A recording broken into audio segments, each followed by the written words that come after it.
Olá, meu nome é Luciana Cavalcante, eu sou a Prof. Preta, bem-vindos ao meu canal de educação antirracista e o assunto de hoje é Pantera Negra. Eu assisti o filme número 2 ontem e estou imersa nesse universo fantástico do primeiro super-herói negro dos quadrinhos, o primeiro super-herói assim, de uma editora, né, mainstream, uma editora pop. E eu resolvi fazer esse vídeo depois que eu vi um post na página Boneca Preta com 2T. O Pantera Negra é importante, questionando e explicando um pouquinho. Tem pontos lá muito interessantes. Clica lá nessa página que é bem legal. Tenta olhar esse post. E aí eu trouxe umas outras questões, né? Muita gente tem preconceito com filme de super-herói. E a ideia é que nós, né, eu sou educadora, eu acho que eu tô falando com educadores, ou que eu tô falando com estudantes, ou que eu tô falando com pessoas interessadas em educação antirracista em geral. E nós devemos sim, né, se tiver esse preconceito aí, driblar esse preconceito com o filme de super-herói, porque o Pantera Negra, ele é realmente importante, né? O personagem do Pantera Negra, ele chega nas histórias em quadrinhos, na revista número 52 do Quarteto Fantástico, em 1966, um pouco mais de 10 anos antes de eu nascer, e ele tem esse objetivo de trazer questões sociais para a revistinha.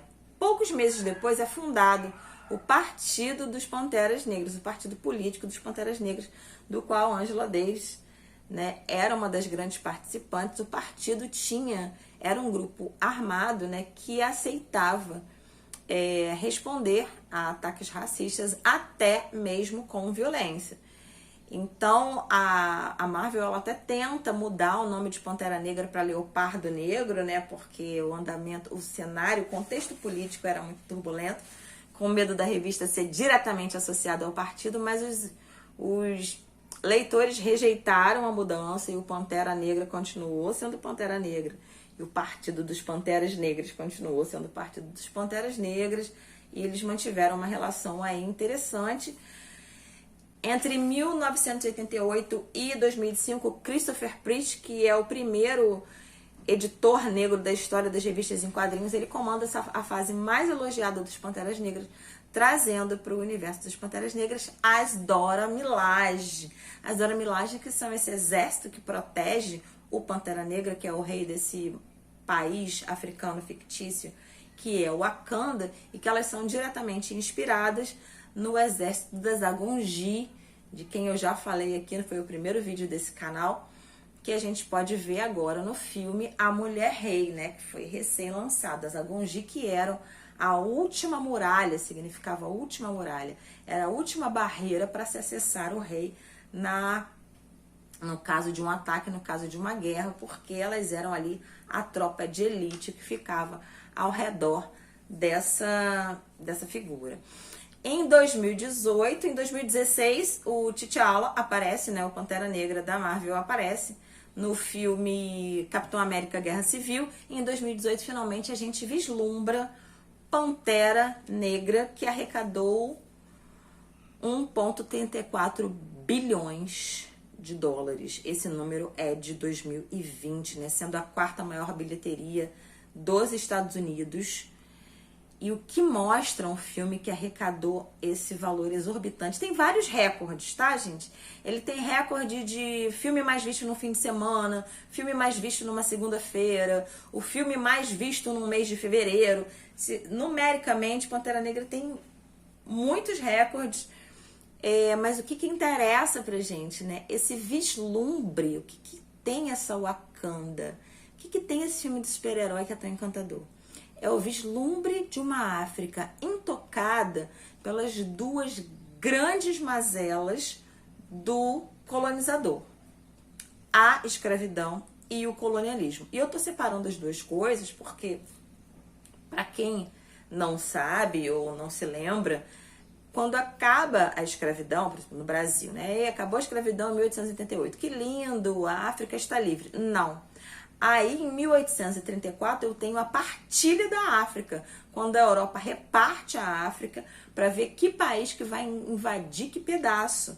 Então, esse continente que já estava devastado pela perda do seu material humano, né, dos seus jovens, dos seus homens, dos seus trabalhadores, né, por conta dos 400 anos de exploração do material humano, recebe o colonizador em loco para explorar o material humano, os metais e pedras preciosas e, né, estende esse processo de escravidão e de colonialismo até Angola se libertou, que em 1960, né?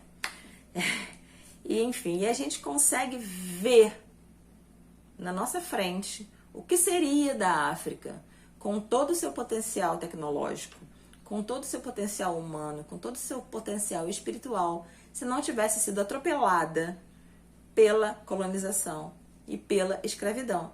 E isso acontece pela mão mágica da Ruth Carter, Ruth Carter, que faz todas as roupas inspiradas, cuidadosamente inspiradas em roupas tradicionais africanas, e da Hannah Bleacher, né, que é quem desenha essa África na nossa frente.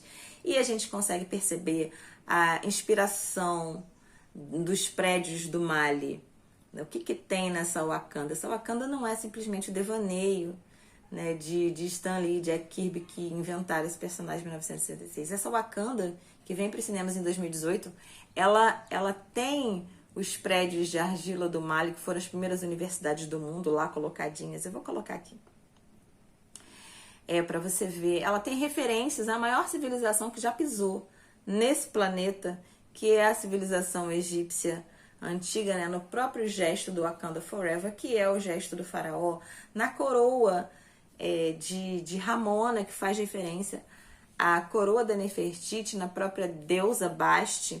É claro que o Wakanda é um país fictício, né, que deve muito a um meteoro que cai com um metal chamado vibrânio, que tem todo um papel importante para o desenvolvimento tecnológico dessa civilização, mas a gente pode fazer um paralelo também dos imensos reservatórios, dos maiores reservatórios de pedras preciosas e ouro e diamantes do mundo, né? Então, como que esse continente, que está no nosso imaginário como um continente de pobreza, de fome, de escassez, tem os maiores reservatórios de tesouros, né, do mundo, né? Aí a Rainha Elizabeth com o maior diamante africano na testa, porque o colonizador não basta só ir lá expropriar e roubar, né? Ele tem que ostentar, né, o objeto do seu roubo para perpetuar a humilhação, para perpetuar a hierarquização que ele inventou na cabeça dele. E isso é mostrado no filme também de uma maneira muito bacana, uma cena clássica, né, gente, do filme de 2018, vou tentar aqui não dar spoiler do segundo filme, quando Killmonger está no museu e ele fala sobre esse roubo da arte, né? A Europa se perpetua também como um lugar de cultura e saber, enquanto, na verdade, a única coisa que a Europa fez foi roubar arte, roubar a cultura dos outros e guardar tudo num quartinho que ela chama de museu, onde ela pouco apresenta sobre a sua própria cultura, né? A Europa reproduz o roubo, ela não produz cultura como tem no imaginário da nossa cabeça. A melhor cena, né, do Killmonger, que é um vilão ou anti-herói, vilão, pra mim é vilão, em que ele fala assim, eu vou levar essa arte aqui africana, e a curadora do museu fala, não tá à venda. Ela, por quê? Os seus ancestrais pagaram muito por ele. Então, essas questões, né, aquilo que o Adão Negro tá arranhando, assisti Adão Negro também, não extrair material para falar, mas aquilo que o Adão Negro está arranhando é falar sobre o colonialismo. O Pantera está com as 10 garras enfiadas, estraçalhando, e eu acho isso muito importante, que um filme tão popular, um filme de super-herói, um filme que pertence aí, que dialoga com a saga dos Vingadores, do Capitão América, do Homem de Ferro, traga esse assunto. Muitos jovens vão poder tecer reflexões sobre colonialismo, sobre essa Europa espoliadora e essa África roubada, lesada de sua cultura e de sua tecnologia através de um filme.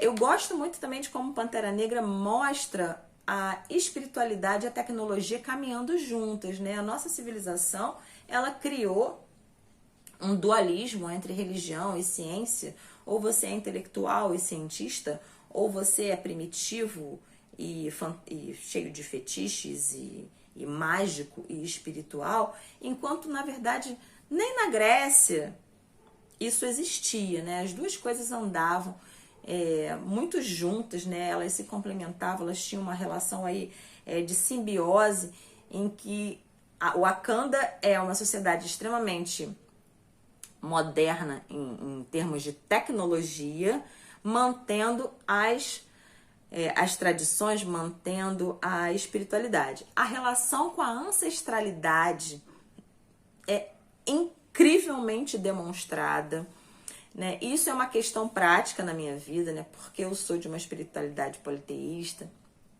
e muitas pessoas que eu oriento me perguntam: mas o culto ancestral é importante mesmo? Por que eu não me dava bem com meu pai? Por que a minha avó isso? Por que o meu avô? E por incrível que pareça, tanto em Pantera Negra quanto em Wakanda Forever, a gente consegue perceber que essa relação com a espiritualidade, ela é importante, sim. Ela é um guia, ela é uma diretriz muito coesa, consistente. A ideia de que eu preciso pensar na minha ancestralidade para progredir, eu preciso retornar aos meus ancestrais para tomar o meu próximo passo, mesmo que essa relação não seja perfeita. A gente vê isso no primeiro filme, quando T'Challa perde o pai, depois descobre que o pai cometeu um erro assim muito grave, que macula a imagem perfeita que ele tinha do pai, e ele precisa enfrentar isso para que ele siga em frente. Sem aí nenhuma coisa de karma, perdão, tá, gente? A gente está falando da lógica africana dessa relação com a ancestralidade.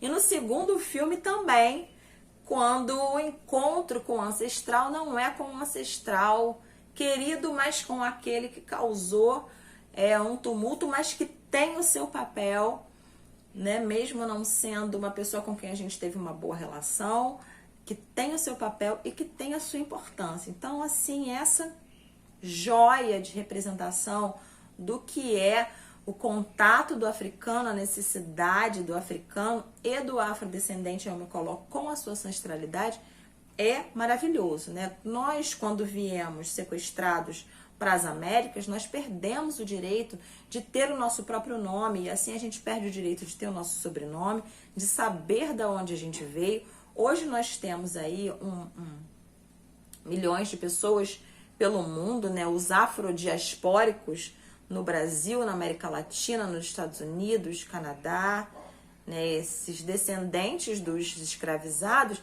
que não sabe da onde veio. A gente não sabe. Eu não sei se eu sou descendente dos malês, eu não sei se eu sou descendente do povo do Benin. Eu tenho um exame de DNA que eu fiz por curiosidade para saber um pouco sobre a minha origem, mas que me ajudou muito pouco, porque ele é bem genérico. E aí a gente fica meio perdido dessa ancestralidade africana.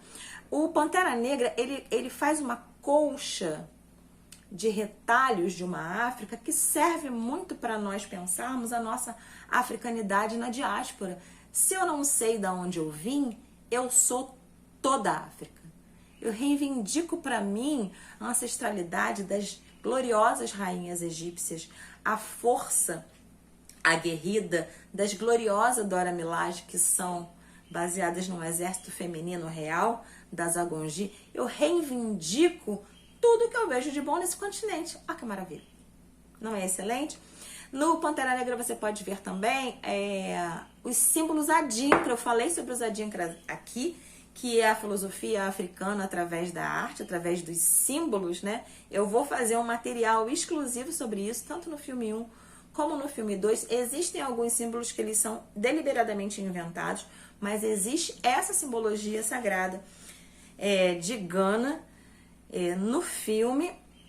Ai, deixa eu ver se eu tô esquecendo alguma coisa. Vou colar aqui, gente, rapidinho, porque é muito difícil pra mim até falar desse filme, porque eu fico só emocionada. Eu ainda tô com a voz embargada, eu ainda tô com a cara inchada, de tanto que eu chorei de emoção em Pantera Negra 2, com todo esse vislumbre, né, de uma África maravilhosa, incrível, que eu já conhecia do filme de 2018, né, e com a representação, né, com a justíssima homenagem ao Chadwick Boseman, que é o ator principal que faz o nosso querido T'Challa, que veio a falecer em 2020, e quando ele falece a gente descobre, né, que ele estava lutando contra o câncer desde já do filme Pantera Negra. Então quando a gente vê lá aquele super-herói, aquele rei incrível que é T'Challa, a gente está vendo, né, um artista incrível que esconde a sua doença até o último de seus dias, para ser lembrado pela sua curta e brilhante obra, não só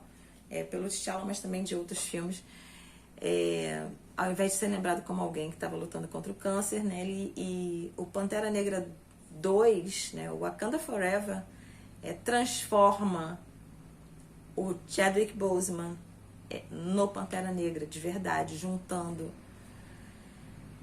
a história real com a história do personagem de uma maneira muito, muito emocionante, muito, muito bonita. E pra fechar, a gente tem no Pantera Negra 2 um outro povo que surge, né, que é o povo da água, que é o povo do Príncipe Namor. Todo mundo conhece o Namor, né, que é o Aquaman da Marvel aí, que é esse super-herói da água, e que ele foi totalmente reformado para se tornar um personagem indígena, fazendo toda a referência à cultura americana, aqui, né, latino-americana, sul-americana e indígena, gente, dos povos que foram invadidos pelos espanhóis. É uma maravilha. E aí eu vou te dar um spoiler. Então, se você não quiser ver spoiler, você corta esse pedacinho. Em que o povo africano e esse povo indígena se juntam contra o colonizador, contra o invasor. Acabou o spoiler, pode voltar. É fantástico, é pra acabar. É incrível a representação rica e vigorosa de Wakanda que a gente já tinha. Agora a gente tem nesse vislumbre, claro que é uma ficção também, dos povos indígenas. Não é sul-americano, não. Eles são mexicanos. Eu que tô fazendo confusão. Mexicano. Mas enfim, hermano. E fica a dica para que você assista, para que você passe em sala de aula, para que você consiga explorar esses símbolos africanos reais através de Pantera Negra, né? Essas referências que eu te falei, dos símbolos adinkra, porque é um filme muito popular e é muito legal quando a gente consegue pegar um filme que é tão popular, aproveitar e tirar ensinamentos e conhecimento verdadeiro. Então é isso, até a próxima. Wakanda pra sempre. Tchau, tchau.